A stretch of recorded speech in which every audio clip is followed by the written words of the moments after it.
passion, a lot of what I know about life has come through messy processes. And I know it's been the same for a lot of folks. None of us show up in this world perfect, knowing everything.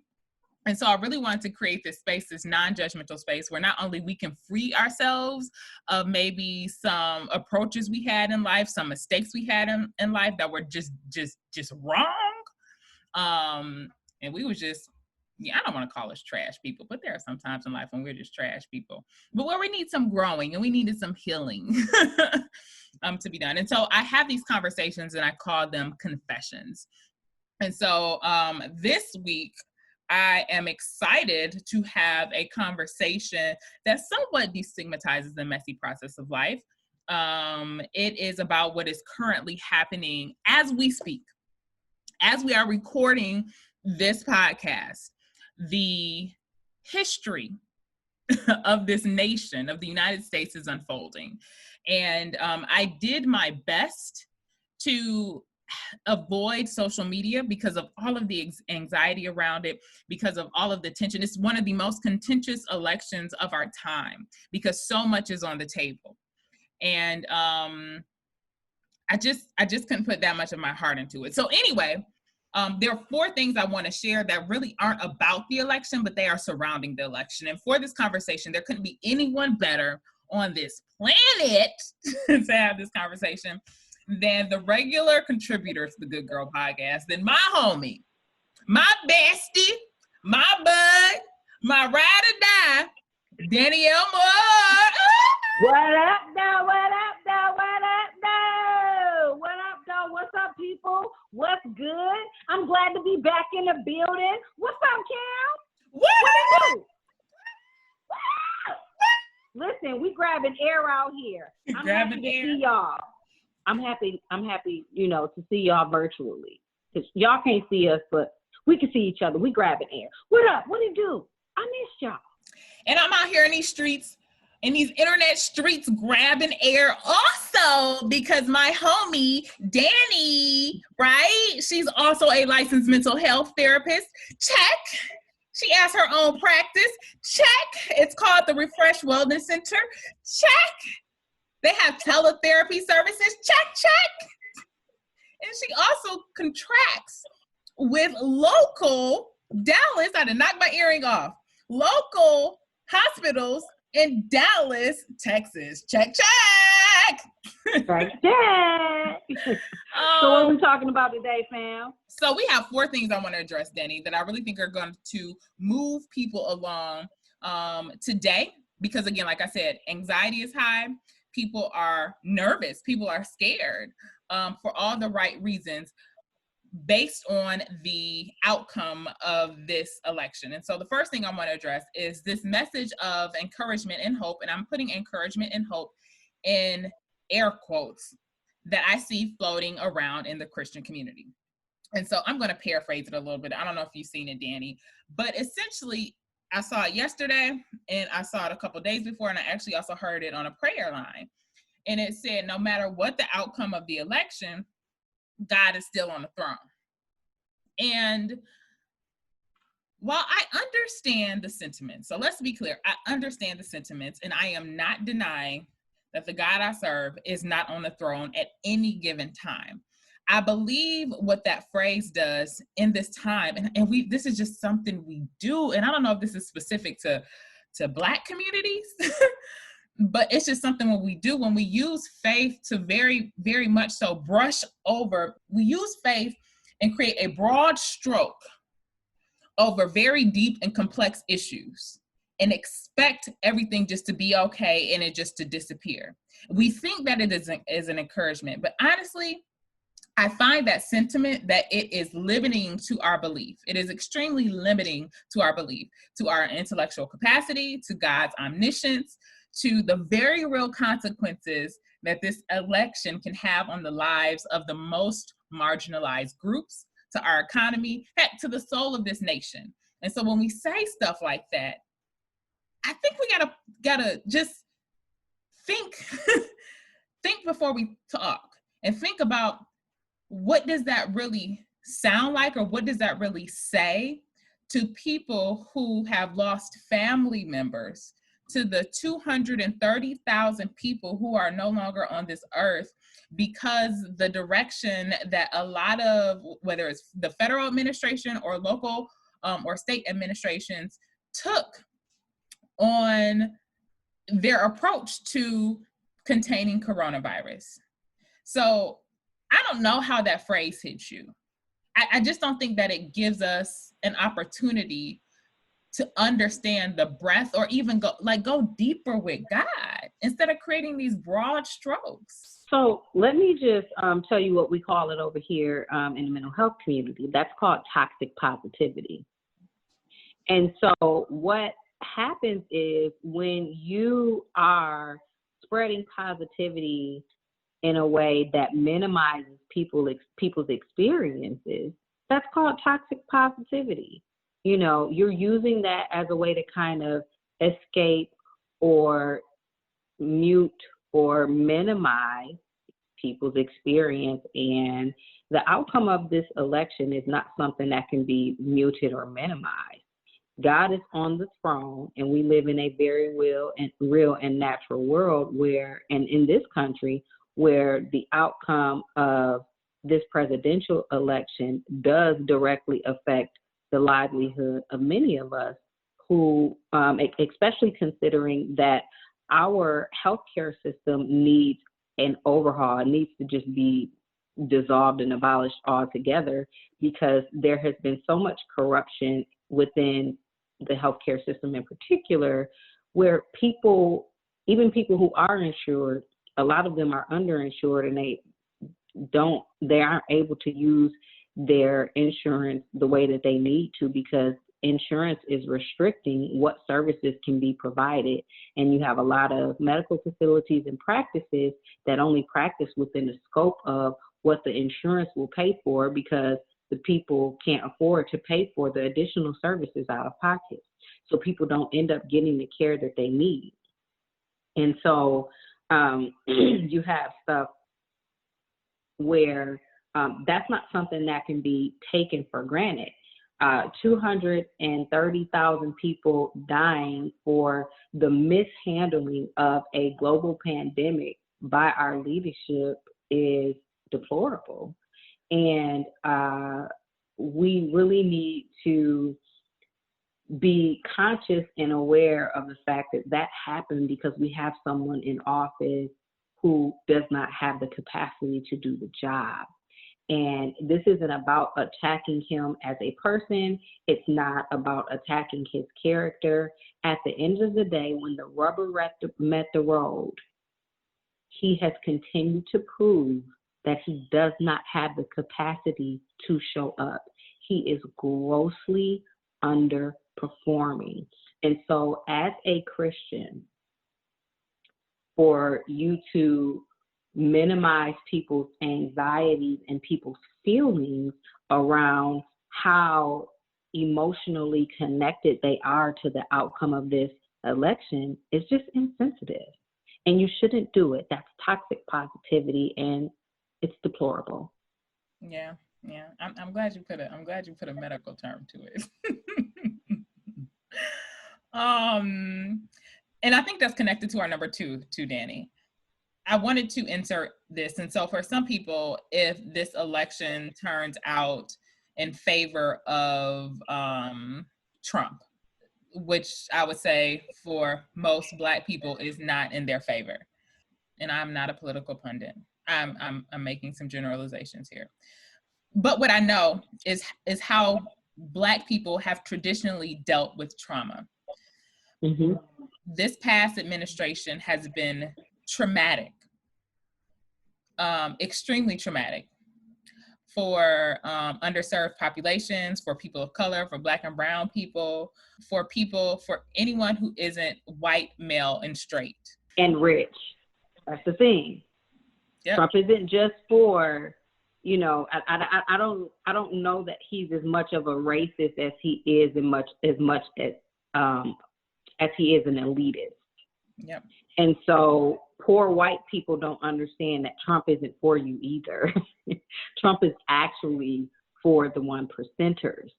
And it doesn't matter if you're white or Black. everything that he has done in this country, for the most part, has been to the benefit of the rich and of the 1%ers. And so, historically, most of those people are white males. And there are some people of color who have made it to that platform, but make no mistake, if you poor and white, he's not for you either. And that's just the reality. Yeah. And I'm connecting that to how we have historically dealt with trauma as a people. And when I say that, sometimes we use that toxic positivity. It's going to be all right, because that's all we have traditionally had. We haven't had the ability to go see a therapist. We haven't had the ability to even begin to think about organizing. Some of us had, but we just had to kind of keep our heads in the sand and just get the work done and support my family and support my community. But what that has caused traditionally is us to keep, hold all of this anger, hold all of this frustration, hold all of this tension, this almost like what you may feel is helplessness, because the system isn't for you, because you've been wrong. So if you look right, it's you don't find any help. If you look left, you don't find any help. So you're holding all of, and we've traditionally done that as a people. And how does it come out? I think it comes out one way, through jokes, where everything is funny. We literally make, that is our therapy. And then the other way, it comes out in our relationships and our actions and in our communities. Absolutely. When you internalize trauma because you don't have any safe space to appropriately process it, you don't have anyone who has the capacity to hold space for you so that you can be vulnerable, transparent, and share your truth, it manifests itself in your interpersonal relationships and your behaviors. And you may have some maladaptive coping where you engage in self-destructive behavior and self-harming behaviors, and you do things that don't align with your desired outcomes. Historically, as a people, we have not had access to that, and we've had to rely on just talking to each other, or we've had to just kind of suck it up because we have been in a country where we have been oppressed by institutionalized systems of racism that still are directly connected to slavery. But now, that we have an opportunity to access some resources, we still fail to utilize them in the Black community and brown communities in particular, because now it's a pride thing. Now, people are so used to holding on to their trauma and using that as an excuse to bleed onto other people who didn't hurt them, and not being accountable for their bad behavior.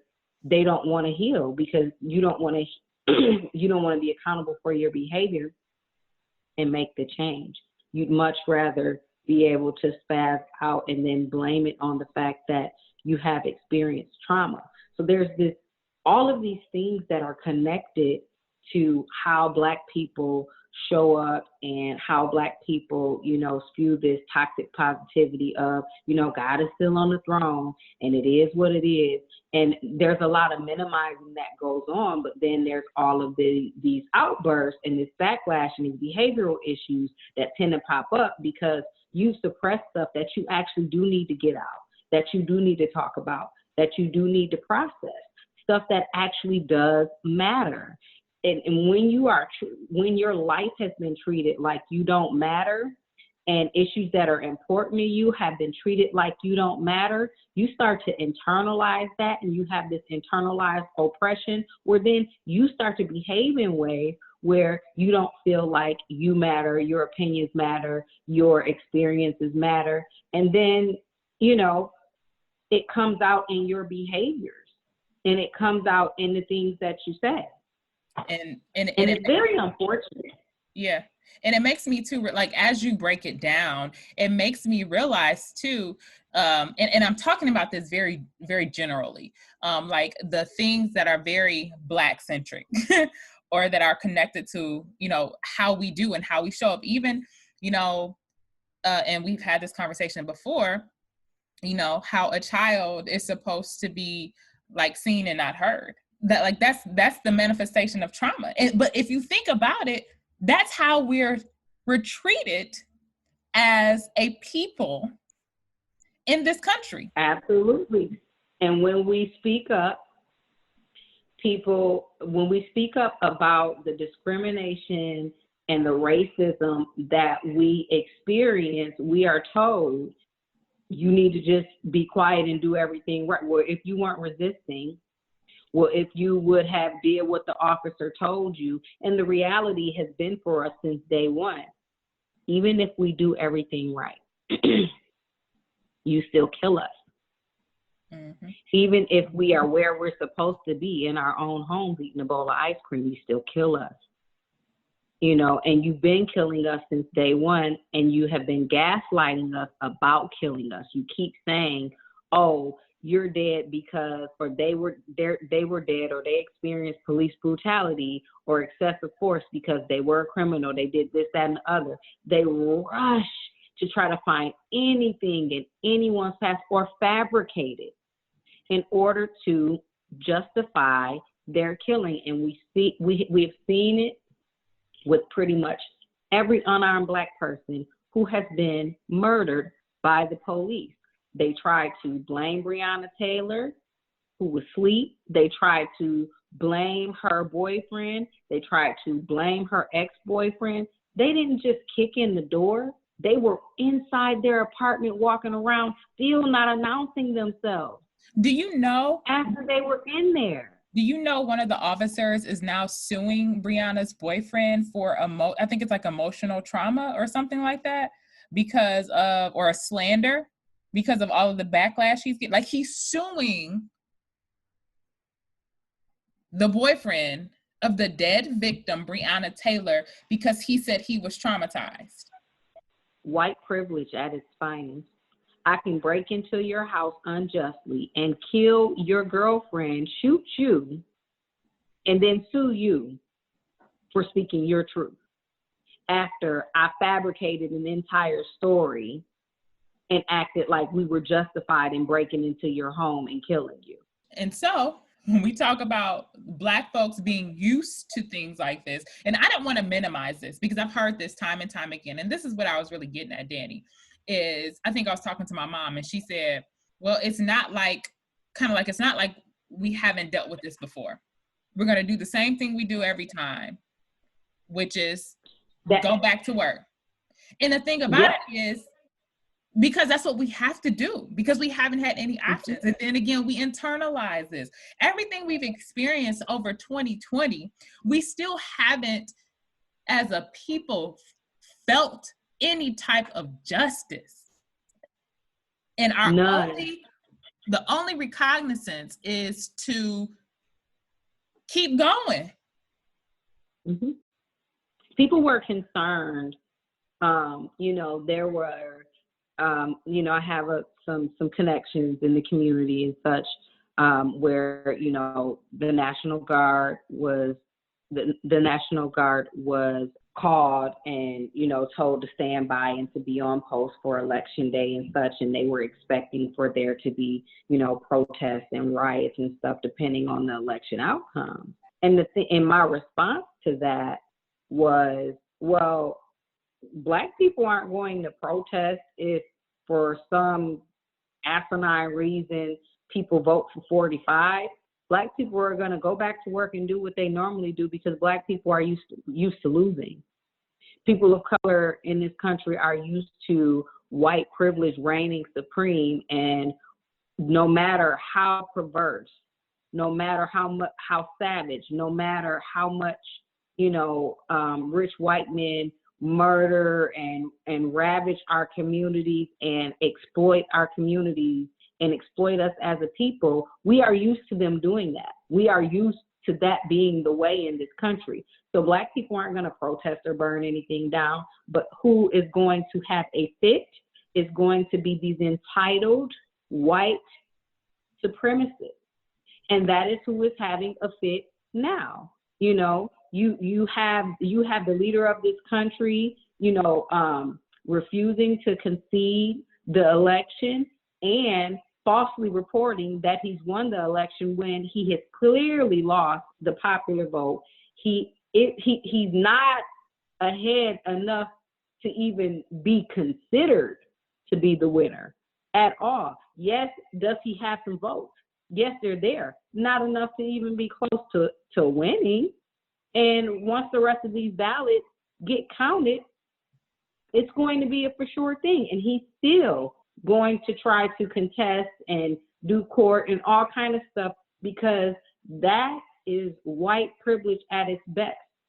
If you don't give me what I want, I'm going to take it. And what Donald Trump is familiar with doing is taking what he wants because he's rich and white. Mm-hmm. And so we've had to just deal with that as a people. And there is a lot that's just wrong with that, because a lot of people feel like, well, our hands are tied. There's nothing that we can do. And the thing that has really gotten beyond us that we have failed at is unifying. Mm.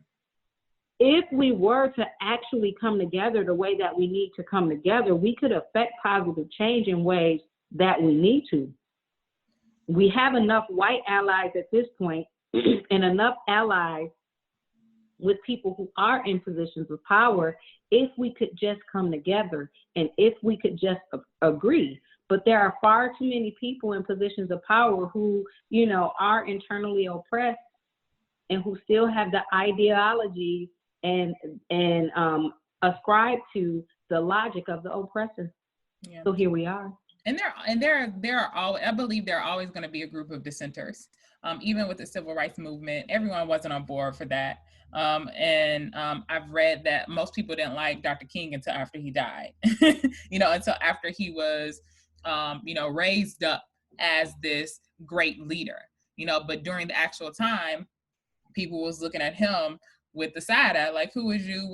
What are you doing? Even what I would probably consider some of the folks, even within the Christian community, how they will not publicly back Black Lives Matter. And they want to kind of keep this very cutesy type of, like this very, I'll call it Care Bear faith, instead of a very much a radical faith, like Christ was. And your question really leads me to number 3, is what can we truly do for ourselves? Even when we're talking about unity. And I think understanding the dynamics of our community or of any community, obviously Black folks aren't a monolith. And understanding some things that are working against us as well. And it's even like a basic civics lesson about how the government works. It's even our understanding of voting. It's our existence of being Black and how we got here. And so a lot of us are not educated on the voting system or the process of voting because we just recently got the right to vote.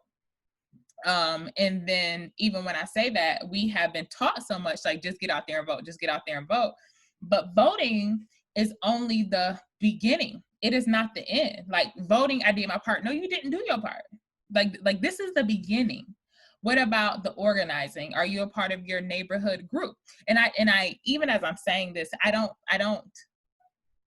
not a proponent for Black people fixing problems that they did not cause. And I understand that this is what it's called for. And it's unfortunate that we are getting the brunt and we are getting the end of it. But when I ask, what can we truly do? So I think those are really high-minded goals, like go join something, because whoever wins this election, Black lives are still going to matter. Whoever wins this election, the mental health of Black women, brown women, racism, systemic racism, all these things are going to still be in existence. right? If Trump is out tomorrow, if Biden is in these structures, even if Biden comes in, these structures still exist. Structures that Biden had privileges as a white man. So what can we seriously do outside of some of those organizing things, getting connected to your local government, staying involved throughout the process, holding your elected officials responsible, but on a personal level? When it comes to my mental health, when I know all of the things that you share, that I share about the understanding that we just accept losses, is there something I can really do? I mean, you can do what is going to be best for you in any given moment. I think that sometimes you have to focus on what's within your control. And for the things that are not in your control, you can, maybe seek to join organizations or reach out to people who are in control of those things. But I would, I would caution people to not get in a space where they become consumed with and start to ruminate over things that are grossly beyond their control, right? And so if you can contribute to a local, neighborhood organization, or if you're in an actual elected office or something like that, whatever is within your scope to do, that is what you to do. Everybody has a purpose in this earth to do something. And whatever that purpose is, if we are all focusing on doing that, then we can all get to where we need to go collectively. And we can work with the people that we're supposed to work with regard to what it is that we're supposed to be doing. But with regard to your individual mental health and your own desired outcomes and your core values, the goal, the thing that you should be doing is focusing on what's the next right move? What's the next best move? What is it that I'm supposed to be doing to contribute to the greater good and to contribute to, the people to which God has entrusted me to, so to speak? What is your purpose, and what should you be focused on based on that purpose? You have to ask yourself, am I dizzy and distracted with things that are beyond my control? Am I minding my business? Am I doing what's within my scope of practice? Or am I finding myself confused and consumed with somebody else's businesses and what is for somebody else to do? We become overwhelmed and frustrated when we aren't doing what it is that we're called to do. I'm not saying disregard what's going on, within our country. What is your impact with regard to that? I know that I am called to affect positive change in the lives of people who are in mental distress. I'm called to hold space for those type of people. I'm called to hold space for anyone who is interested in maintaining their mental wellness. This is what I do, and that is how I contribute on a personal level. And I do a variety of things that are connected to the community, to, that fold into that overarching purpose, so to speak. So what is it that you are doing? What are you focused on? What's the next best thing for you to do? Yeah. You heard my they hit me good. They hit me good. And I said I have 4 points, but you summed up the last point, because I asked the question, or I made the statement, that your purpose doesn't stop because of a presidential election. And I was hesitant to make that statement because I felt that I was essentially being, what I first talked about is like this message of encouragement, like forget everything that's going on around us and focus on your purpose. And I felt that was kind of toxic. And so I kind of wanted to parse it out a little bit. I think that went over quite well, because there's a difference between toxic logic versus helping people to focus on what's most important. Mm-hmm. That's what the difference is. And so you don't want to get into this place where you're ascribing to toxic positivity, where you're minimizing people's experience. However, the goal is to be encouraging to help people refocus on whatever it is that they are supposed to be focused on. And you can do both. Okay. So y'all get on y'all purpose. So, because even if I think about what's happening right now, if I were not in my purpose, if Danny wasn't in her purpose, we wouldn't be able to have this conversation and hopefully meet you where you are and hopefully help you along to your purpose. Hopefully, intellectually stimulate you, but also having a different perspective and increasing your mental wellness. I hope that our conversations have you showing up better in life. I hope that they are challenging you to show up better in life. Not just for other people, but primarily for yourself. Absolutely. Are you practicing self-care? Are you doing what it is that you need to do for you so that you can show up and be your highest and best self in this world, despite whatever else is going on? Are you able to show up and do what it is that you're supposed to do? And if not, you need to be asking yourself why. And most of the time, it's connected to you not practicing self-care and not minding your business. Because even self-care, and I think we talked about this too, is like the reason why we can't show up fully in some of our spaces, Danny, because one, they require creativity. And for me, they require a connection to something that's bigger than me. That's my faith. They require a level of connection to God, to the spirit realm, to divinity. And you have to be in a certain headspace so you can welcome that in. And what I'm saying, especially for marginalized folks in this country, that ain't easy to get to that space. It's not easy. When you have civil unrest, when you have an uprising, when people are judging you, othering you, shaming you because of you decide to show up as an individual versus a he or a she. Like all these things come into your space and they distract you from what you are called to do on this earth. And if you don't get one thing out of this entire conversation, I really think is what Danny said. Mind your business and get you some self-care. And I'm Camille King. This has been the Good Girl Podcast.